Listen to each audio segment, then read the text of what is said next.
evening. I'm Regina Lake. I'm Pauline Verzosa. And I'm Shawn Yao. The big stories tonight. Senate President Sotto broaches the idea of charter change, saying it could resolve issues over the impeachment process that he believes the Supreme Court altered. And on the other side of it, Vice President Sara Duterte sees the High Tribunal's ruling on her impeachment case as a temporary victory, as she expects another complaint filed against her very soon. And the palace shuts down talks of another cabinet shakeup, hopeful that several cabinet members will be confirmed by the Commission on Appointments soon enough. Impeachment now is an impossible dream. It's very disappointing. Ayaw na nila may impeachment sa Pilipinas. Ganun ang itsura nitong decision na ginawa ng Supreme Court. Hindi po totoo na nagdagdag yung Korte Suprema. Kailangan lang nila basahin ng maigi na walang bias. What we can do is meet with them. I mean, Congress, House of Representatives. Ang nakikita ko na outright solution dito, which could not be called outright, palitan na natin konstitusyon. Well, there you have it. Talk of charter change has come up again after the Supreme Court struck down with finality Vice President Sara Duterte's impeachment last year. Senate President Sotto said the High Tribunal's decision effectively altered the impeachment process outlined in the Constitution. Sotto added that the court's new guidelines also seem to make the impeachment process more difficult, contrary to its original purpose. The Senate President is now willing to support charter change if a proposal is brought before the upper chamber. Impeachment now is an impossible dream. It's very disappointing. I have read some of the comments of the legal luminaries. Talagang, wow, ibang klase ito. Talagang ayaw, in other words, ako, bottom line, ayaw na nila may impeachment sa Pilipinas. Ganun ang itsura nitong decision na ginawa ng Supreme Court. What we can do is meet with them. I mean, Congress, House of Representatives. Ang nakikita ko na outright solution dito, which could not be called outright, palitan na natin konstitusyon. I will not push, I will support. Sotto also cited the unanimous ruling of the Supreme Court, noting the absence of any dissenting or separate opinions, explaining the justices' votes, which he described as troubling. Mahirap magbintang, pero that's a possibility. Suporta ako doon ako sa sinasabing impeachment should not be abused. My thinking would be they have a different agenda. It's not a different thinking or what. Ibang tumbok nila, iba ang focus nila. Siguro. Kaya ganun ang nangyari. Or hindi nila pinansin yun. Or hindi nila gawa.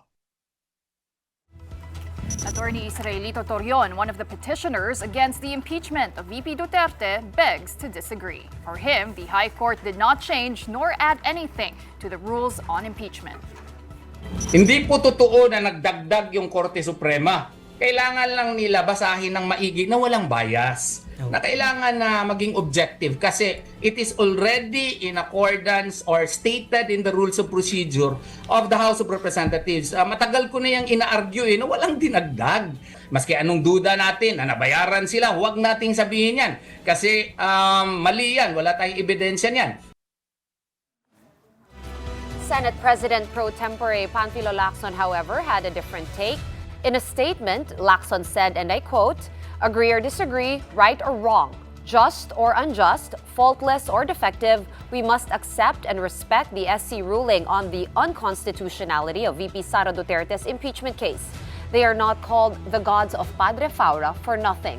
This is not about politics or who gains or loses. If the SC ruling went the other way, my sentiment would be the same. Simply put, it is about respecting the rule of law." But in an interview with our sister program Morning Matters, former Supreme Court Associate Justice Adolf Ascuna said the decision poses a problem between Congress and the Supreme Court. This presents a problem because the Congress, under the Constitution, has the continuing power to frame and adopt rules to implement the impeachment provisions of the Constitution. So magkakabanggaan ngayon ang Congress at Supreme Court on the definition of 10 session days. So, ang mangyari yan mabalik naman sa Supreme Court yung bagong kaso, questioning ngayon yung bagong role ng Congress na kung maaari ba ito nilang baguhin yung definition ng Supreme Court. That will be another issue, another case. Well, the House of Representatives will soon adjust the rules of the impeachment process in the wake of the Supreme Court's decision. Assistant Majority Leader Bel Zamora admits this will be a tall order as some provisions in the High Court's ruling clash with rules that the House has traditionally followed. For one, the term session day for the lower chamber means more than a day since it starts from call to order to end of session. But the Supreme Court was specific. A session day is just that, one day. That has long been the definition of a session day. So doon tayo medyo magkakatalo. And we will try to harmonize what we have now and what we read in the resolution of the Supreme Court. To be sure, the SC decision did not absolve the Vice President and pointed only to the process that impeached her as defective. But some congressmen lamented how the High Court focused too much on the process and not on the gravity of the allegations. This is why the Makabayan bloc is getting ready to file another impeachment complaint against Vice President Duterte as soon as the one-year bar rule expires next week on February 5. Ito yung pakiramdam ko na talaga namang nakababahala dahil nagiging relief at nagiging parang escape route yung ganitong mekanismo na nangyayari ng mga naabuso sa kapangyarihan. This sets a very dangerous precedent that weakens separation of powers by transforming impeachment from a political safeguard into a judicially managed process contrary to the design and spirit of the Constitution. Meantime, the House Justice Committee will begin deliberations on President Bongbong Marcos's impeachment complaint on Monday, February 2nd. But this case will go the longer route, unlike Duterte's impeachment complaint, which bypassed committee hearings and was sent directly to the Senate after getting enough House votes. This time around, the House Justice Committee will first decide on merit before the president's impeachment complaint goes through more hearings and is sent to plenary for voting. And if the vote is yes, only then will it be sent to the Senate as an impeachment court. So iba po yung proseso naman nito. This is under the first mode of impeachment, whereas the impeachment last year of the Vice President is under the second mode of impeachment. So wala naman pong mababago. Vice President Sara Duterte may have dodged her first impeachment trial, but with the one-year ban expiring next week, even the VP's camp is bracing for new complaints to be filed. For one, the lower house's Makabayan bloc has already expressed their intent to refile an impeachment case. The group said the move is necessary, stressing that accountability cannot wait and justice must be served. In an interview at The Hague, where the VP is currently visiting her detained father, she said her lawyers have been busy preparing for potential new cases. Mga lawyers, they've been preparing, or they were hired as early as fourth quarter of 2023. Hanggang ngayon, tutuloy-tuloy pa naman yung mga abogado and legal team, and nung nakaraang taon, bago mag-Christmas break, ay napag-usapan din namin yung paghahanda sa impeachment. Hindi lang ngayong taon na ito, dahil sigurado kapag hindi sila nakapag-file ngayong taon, susunod na taon at hanggang matapos ang aking termino.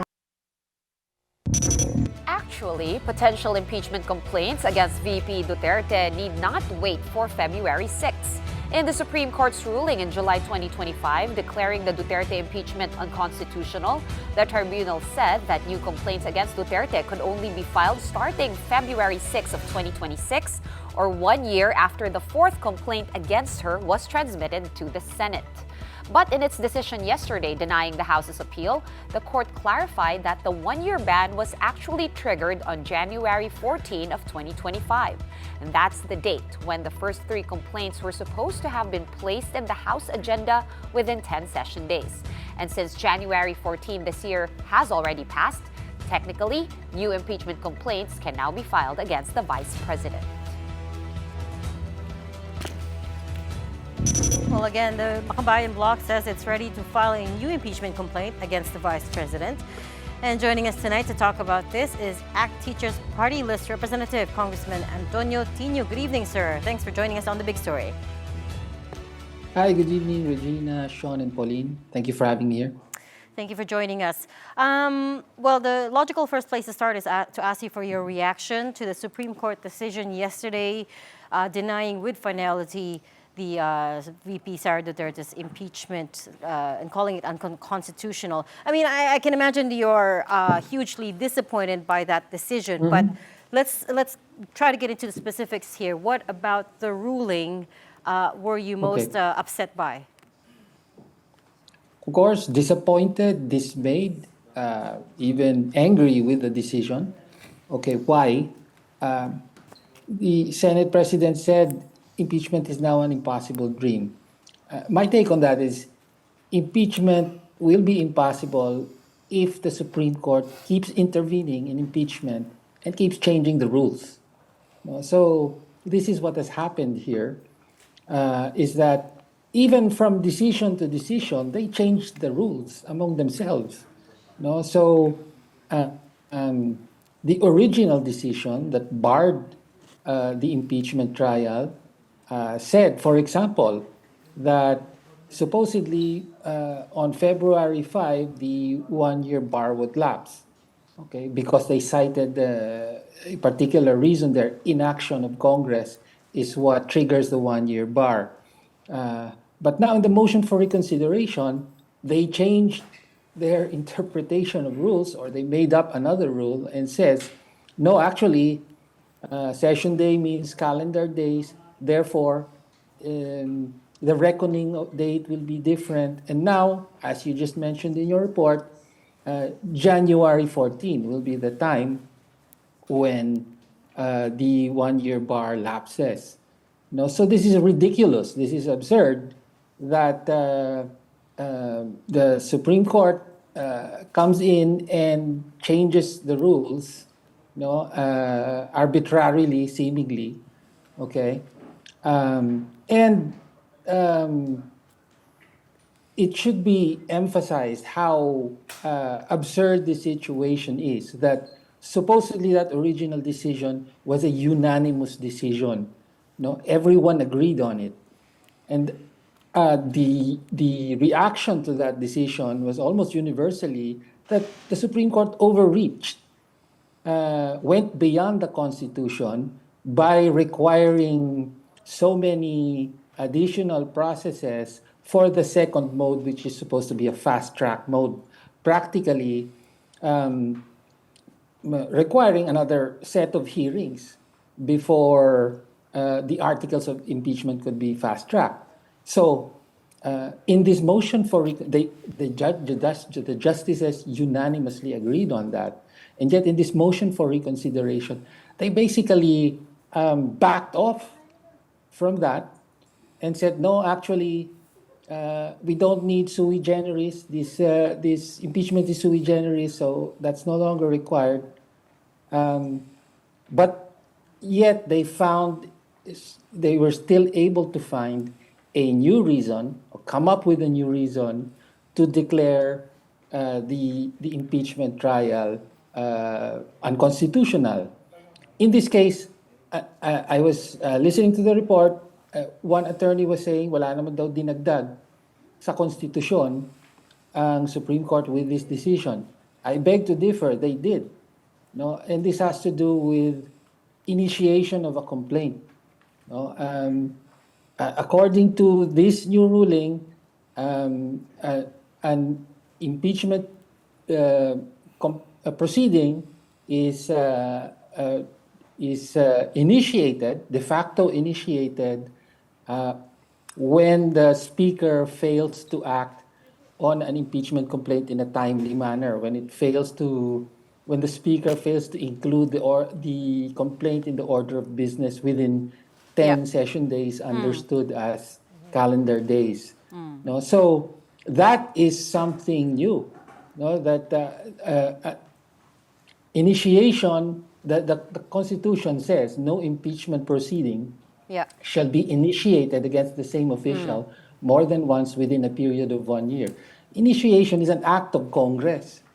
No? So it's specifically it's referral to the Justice Committee of impeachment complaints. No?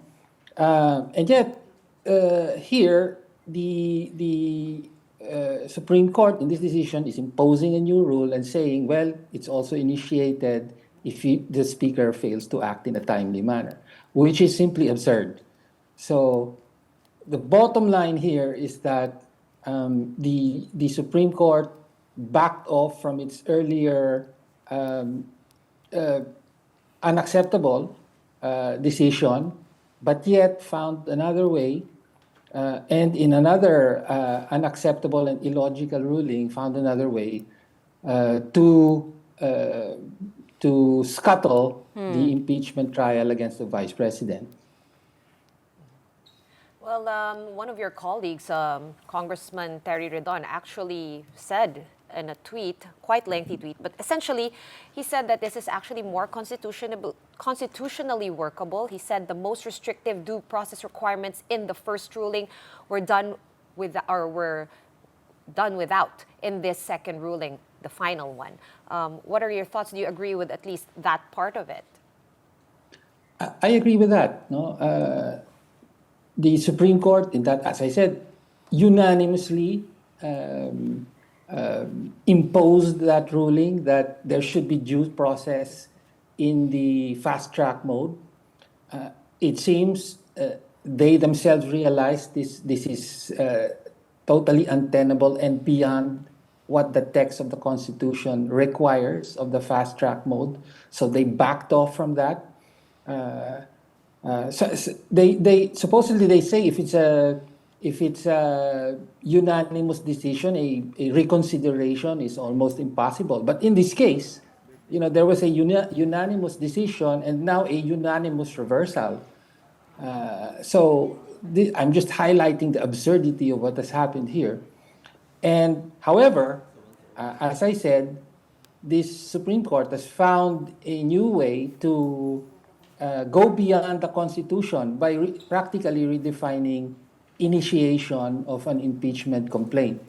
So now it's no longer just a positive action of the plenary, either by referral of complaints to the Justice Committee or by the fast track mode, one endorsement by 1/3 of members. Now it's just if the Speaker fails to include complaint in the order of business within 10 session days, which, as I said again, is absurd. Well, Congressman, we already heard Senate President Tito Sotto floating the idea of meeting with their counterparts, the members of the House of Representatives, and discuss the possibility of charter change and amending these rules on when it comes to the impeachment process. What are your thoughts on that? Well, okay, that's where I disagree with the Senate President insofar as he's now using this action of the Supreme Court to justify charter change. In the past or historically, Senator Toto, when he was Senator Tito, when he was Senate President, was a staunch critic of charter change, and in fact, his leadership in the Senate was one of the big reasons why Chacha always died in the Senate. So this signals a big change for him personally. Now he's saying, well, because of all this, we should do Chacha. And in that statement, he mentioned for amendment of economic proposal. So medyo I think sinasakyan or sinasakyan yung nangyaring ganito para itulak naman yung agenda ng charter change. Yeah. No? Okay, Which I do not agree with. Okay. Okay, Congressman. So to summarize, you have two issues with the decision, which is that number one, they are changing the rules of impeachment. And number two, the fact that you take issue with the fact that it was a unanimous decision. There were no dissenting opinions. But let me go on the other side of it for a second and point out that they actually made it clear they're not ruling on the merits of the case. So these are merely procedural, guidelines that they've laid down. Doesn't that count for something? Well, consolation prize. Okay, there was already supposed to be a trial, no? But because of that unanimous decision of the Supreme Court, which they have practically retreated from now with this new decision, the effect has been to scuttle that trial and therefore to deny the people their right to this process of exacting accountability from the Vice President. No? So, okay, easy for, who can take, should we take comfort in the fact that they said, well, pwede pa rin naman kayo mag-file uli eh. Basically, that's what they're saying. Well, So, hindi, that's not enough. okay. Well, as I heard Congresswoman Jervel Luistro in an interview this morning, she said it's all water under the bridge. So now let's move on because next week, Monday, they will start deliberations on the impeachment complaints filed against President BBM. And I think you're one of the three Makabayan Bloc congressmen who will be giving a privileged speech. What are your expectations for Monday, Congressman? Well, we are preparing for the Committee on Justice hearing, and we expect that our complaint will be found sufficient in form, substance, and that it will proceed to the hearing proper, which is determination of sufficient grounds for probable cause. In other words, to the meat, the substance of the complaint itself.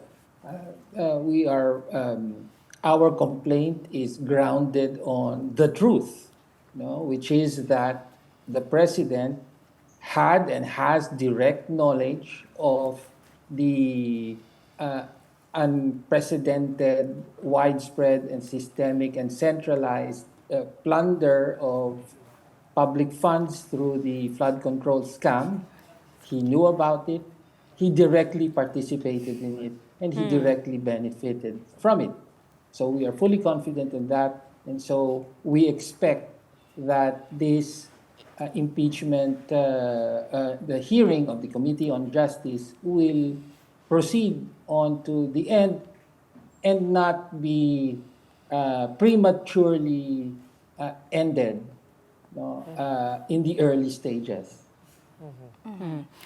I also wanted to clarify something, Congressman, because we had Attorney Ernesto Francisco the other night, and he believes that the second impeachment complaint is already barred because the first one was allegedly parang nauna po na i-refer sa Justice Committee.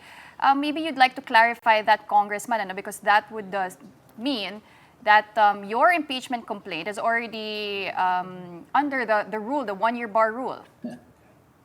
Yeah. Well, again, we're venturing into absurd territory again here, where it's physically impossible to read two titles at the same time. Meron talagang mauuna. So it is understood as a legal fiction that the two complaints were simultaneously referred in one act, by the House, the plenary. So that should no longer be an issue, but the fact that it is being raised as an issue actually just means that there are people who are interested in blocking this impeachment proceeding. No? So, for what reason, bakit ayaw nilang magkaroon ng impeachment proceeding against President Marcos, sila na magpaliwanag nun. Okay, to be fair, I think he was just really purely also debating the procedural aspect and not the merits of the case, Congressman. But Again, I have also heard people say that the first complaint was lacking in substance, supposedly. Supposedly. But we won't know for sure, of course, until you guys debate it. But you know what's Well, this is precisely the problem with the impeachment here. Everything is procedural, and then no one gets impeached. Yeah. Yeah. So also what's coming up next week, apart from Monday when you convene the Justice Committee, is February 6th is also next week, of course. And let me ask you straight, is there a plan to file another impeachment complaint against the Vice President? Yes, there is.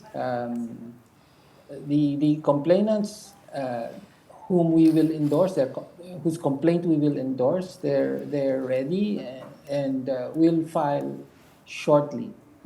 And what is the temperature in the lower house right now, and temperature, appetite, whatever you want to call it, in terms of seeing this through and actually getting it and transmitted to the Senate? You mean in short, how much support do the Vice President? Correct. How much support do you think you will get?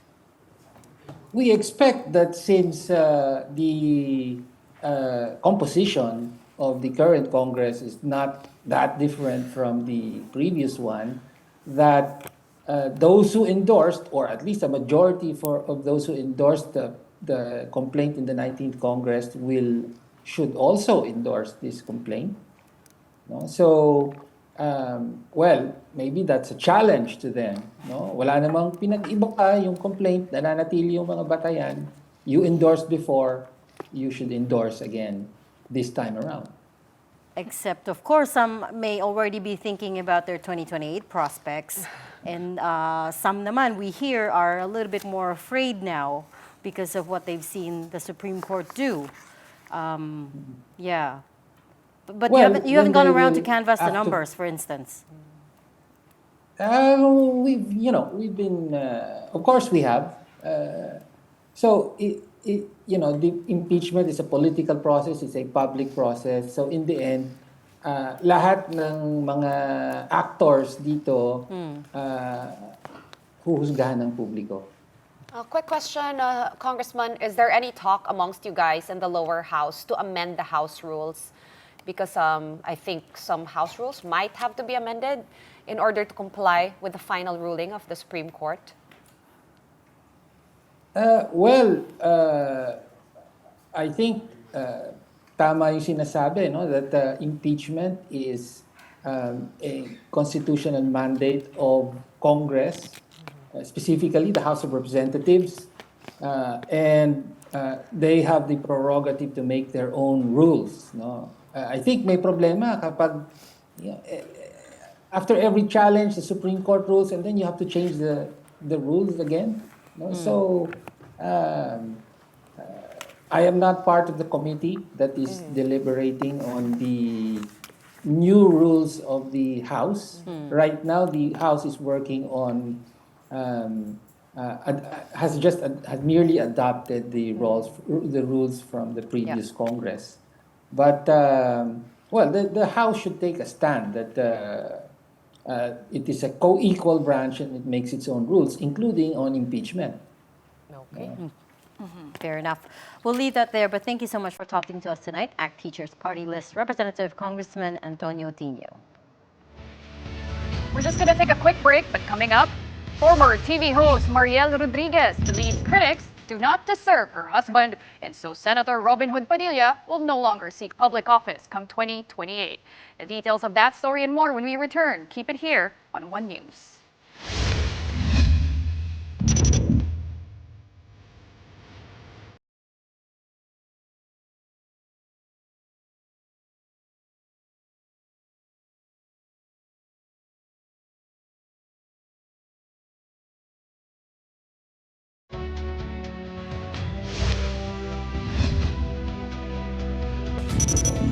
Well, Welcome back to Big Story. President Bongbong Marcos made his first public appearance since his diverticulitis diagnosis on Thursday night.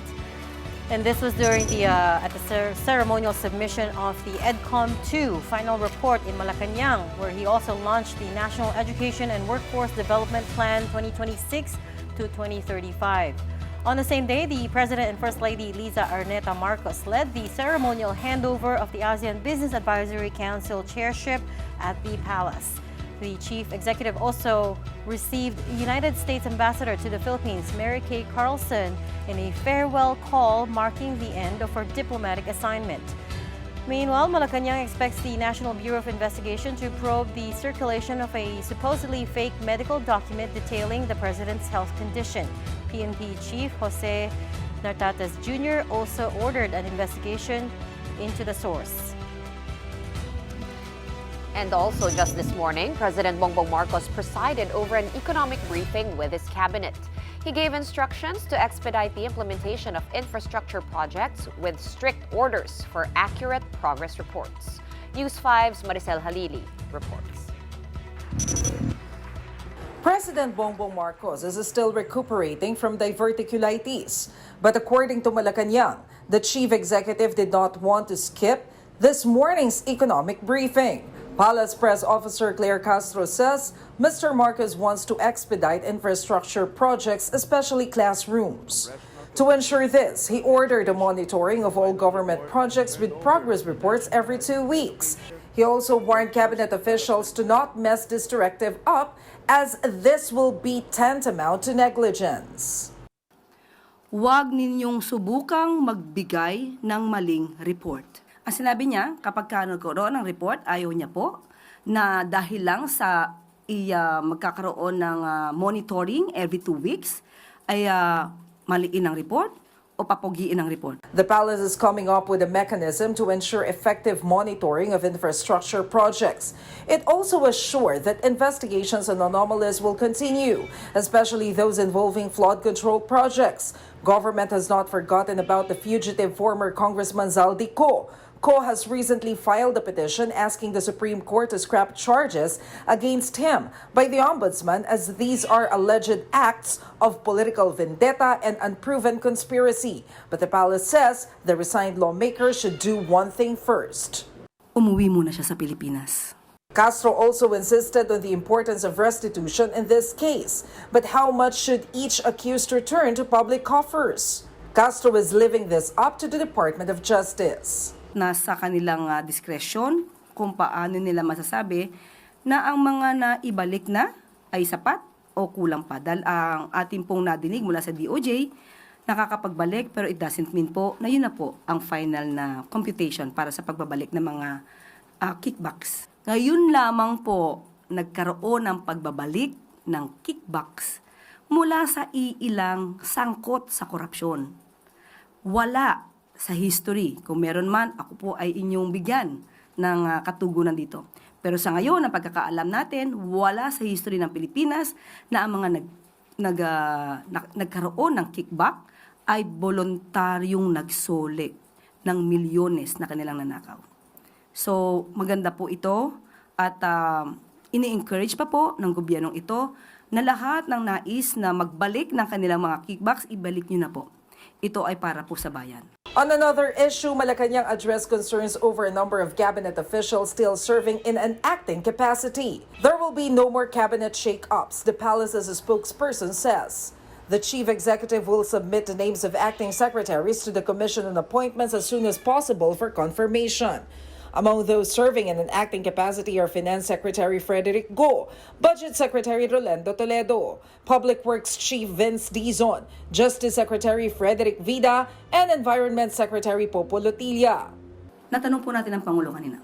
Wala na pong rigodon. At ang mga pangalan po ay isusumite sa Commission on Appointments as soon as possible. To the rigodon, sa ngayon wala po. Pero yung patungkol po kay DNR Secretary, tinitingnan po yan ng Pangulo. Titignan po muna kung ano po yung record sa ngayon. Kapag ka po napakita na po sa atin at naibigay po sa atin ng update, ibibigay ko po sa inyo agad. Nagkaroon na po ng pangatlo na pag-bypass sa kanyang appointment. So, tinitingnan po yung records ngayon ng Pangulo at ng PMS. At tignan po natin kung ano po ang magiging update tungkol. For News 5, Maricel Halili, We Are One News. And now here are the other stories making headlines this last Friday of the month. Public Works Secretary Vince Dizon has relieved 3 officials from the Pampanga 2nd District Engineering Office. That's after reports that they are asking for an 8% kickback from contractors. Dizon has instituted a one-strike policy where officials accused of irregularities are immediately sacked. And this afternoon, Dizon inspected a dike in Arayat, Pampanga that first collapsed in 2024. The DPWH has already ordered an overhaul of its design. Meantime, the death toll from the capsized MV Trisha Kirsten 3 has risen to 31. The Philippine Coast Guard has been recovering more bodies in recent days in the waters of Baluk-Baluk Island. In a new statement, Allison Shipping Lines, which operated the sunken Roro vessel, said it is doing everything to provide financial support and assistance to surviving relatives. And finally, this story has gone viral. In an interview with News 5 anchor Julius Babao, Mariel Rodriguez said her husband, Senator Robin Padilla, has no plans to run for re-election in 2028. Padilla was a top-notcher in the 2022 Senate race. And here's why Rodriguez would rather see her husband out of the political arena. So he says all the time, there are days that I tell him, hindi na. Wag na talaga. And then there are also days, Julius, that people come up to me. They tell me, natulungan po ako ni Senator sa ganito-ganito. Sometimes I feel na, lalo na when they take out of context what he says or they say stuff about him, parang I feel na they don't deserve him. Robin has no ambition. Robin, from day one, wants to help. On to the other stories. President Marcos is not keen to declare a Chinese embassy official persona non grata. To recall, some lawmakers like Senate President Tito Sotto want to declare Chinese embassy deputy spokesperson Guo Wei persona non grata for his continued word war with Filipino officials. For weeks, Guo, or whoever is manning the Chinese embassy Facebook page, has been engaged in a heated exchange that began when PCG spokesman Commodore J. Tariela used a caricature of President Xi Jinping in his presentation. Here's where Marcos stands on that. No ang sagot ng Pangulo. Basta ang sagot ng Pangulo patungkol sa panawagan na ideklara ang persona non grata ang isang ambassador. No. The Department of Foreign Affairs previously said that declaration of persona non grata should be, quote, an option of last resort because it's one of the most severe punishments against a diplomat. But the town of Calayan in Palawan has pushed through with its own declaration, making new Chinese Ambassador Jing Guan persona non grata. Approved on January 27, the Calayan Municipal Council cited Jing's violations of diplomatic protocols and affront to Philippine officials for passing the resolution. To be clear, though, Jing himself did not make personal statements against any Filipino officials. But the Chinese embassy itself said, if anyone, it's the ambassador who should be made persona non grata, as he bears responsibility for all the words and actions of the embassy. And we're just pausing for another quick breather, but right after that, we catch up with a local art community who's now mounting a contemporary fair seen to draw in a larger audience and more diverse set of artists. The Big Story will be right back. Keep it here.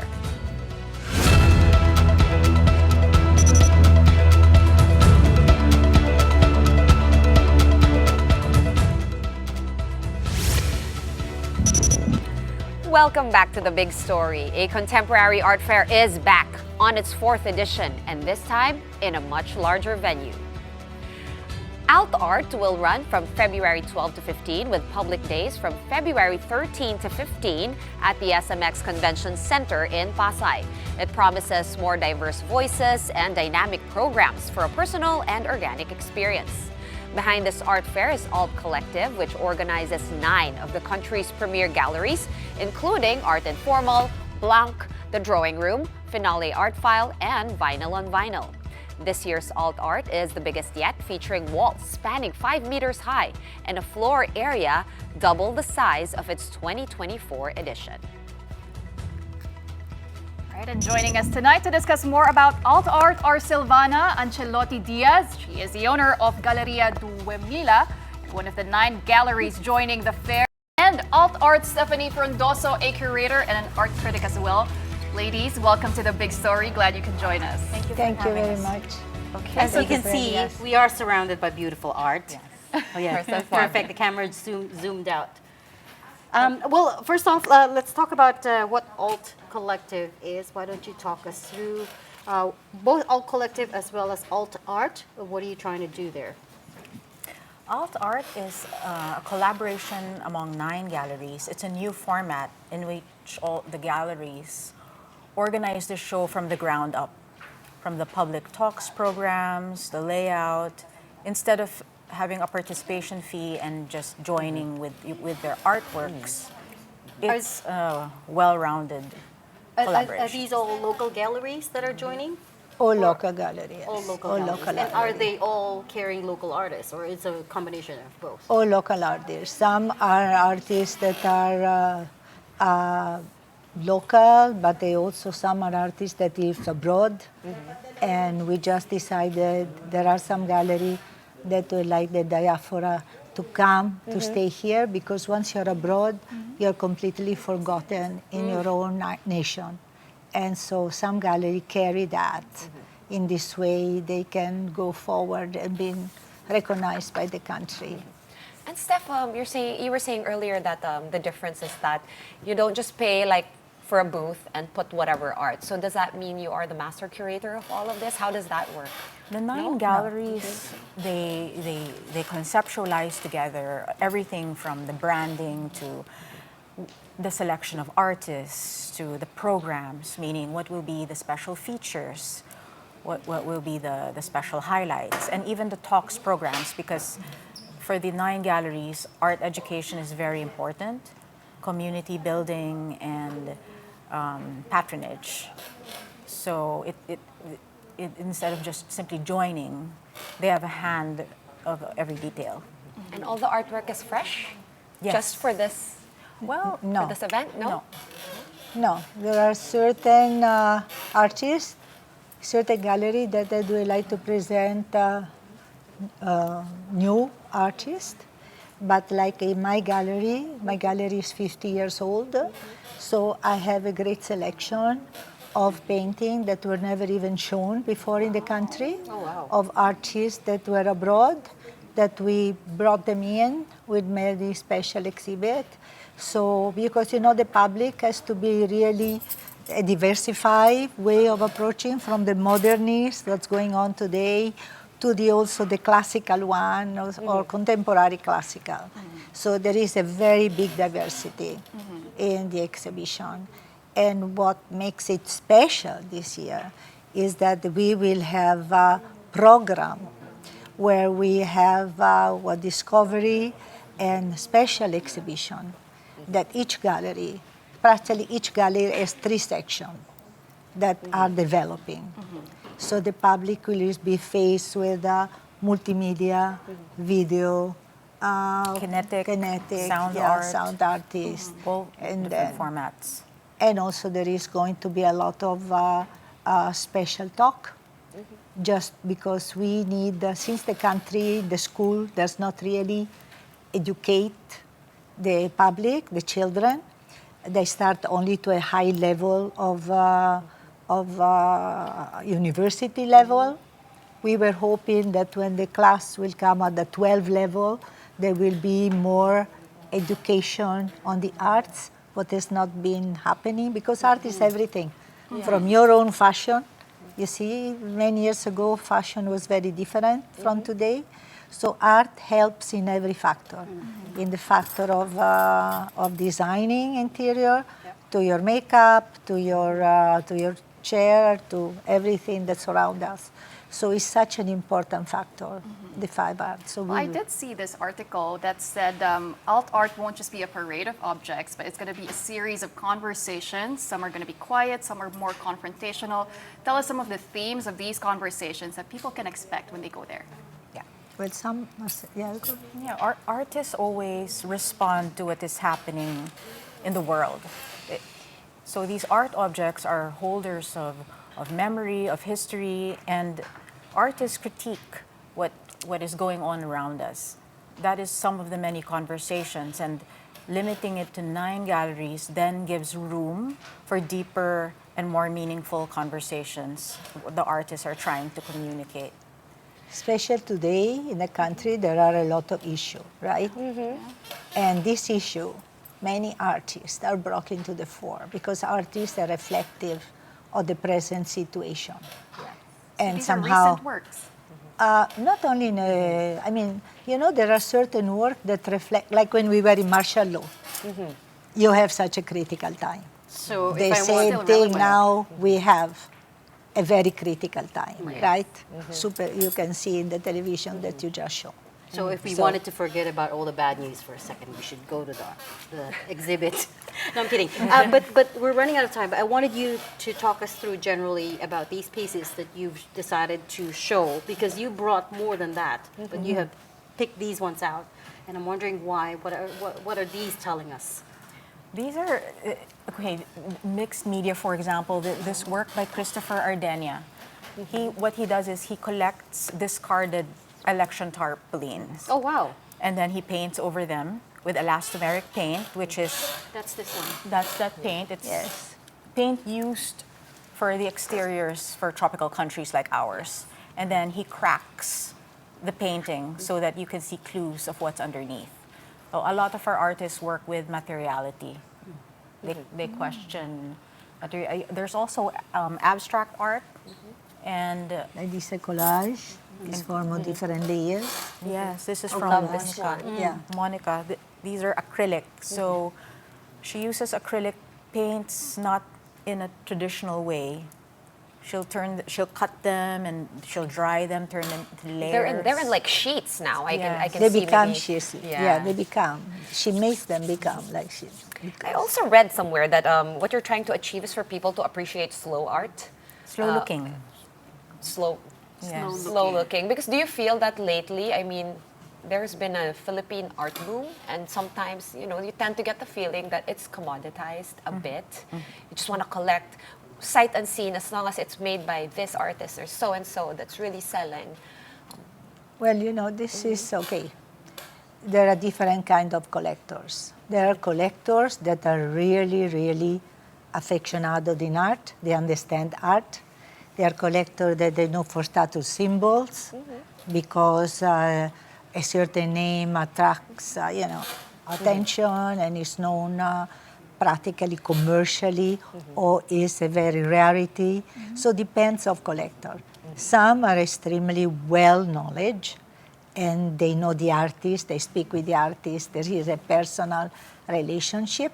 That's our art, or the one that was to discover what's going around them, what's going on, and then later on they will, because there are so many, so they have to decide themselves, and they are new in the field of collecting.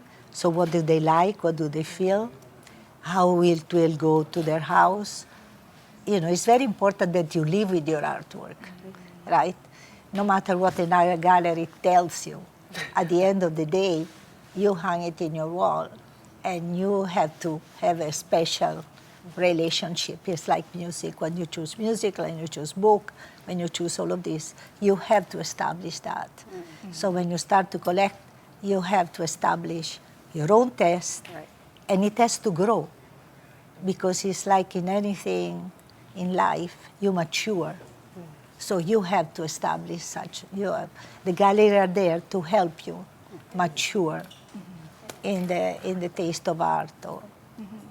Alt Art is set for February 12 to 15. I just realized that also includes Valentine's Day. So couples can book their dates by going to the Alt Art true. Fair. So how can did people not book think their of that. tickets? Can they buy them on site and online? and online? What about the tax? Are all these pieces for sale, by the way? Yes. Everything that you see there, you can purchase. Everything that you see there. Yeah. So we will have video, we will have photograph, you will have a social commentary, as I said before, because the artist is an extremely sensitive person, and being sensitive reflects the mood that goes on in the even if you said let's go of the past, let's go of the bad thing, but we know that inside our heart, all of us you know, we feel what's going on, and the artist reflects this. Some are playful, like we see. This one? It is painted like that, so there is a lot of comic art also. Vinyl has a lot of comic art. Some are more serious. Depends. There are so many variety of after how each artist express You also themselves. mentioned that there will be talks. So Yes. how do people sign up? Can you even sign up for that in advance? It's open to the public and it's Yeah. free. Oh, They okay. can just go and attend. There will be a schedule posted. How much are tickets? 250 for students, and I'm not quite sure about For adults. for non-students. But 250 is very affordable for Yes, students, yes. so hopefully they can also go. And that lets you in for the whole day. Oh yes. Or as Yes, long as you want. yes. It starts at 10, 10, 10 yeah, o'clock up to 7 o'clock p.m. Fantastic. Yes.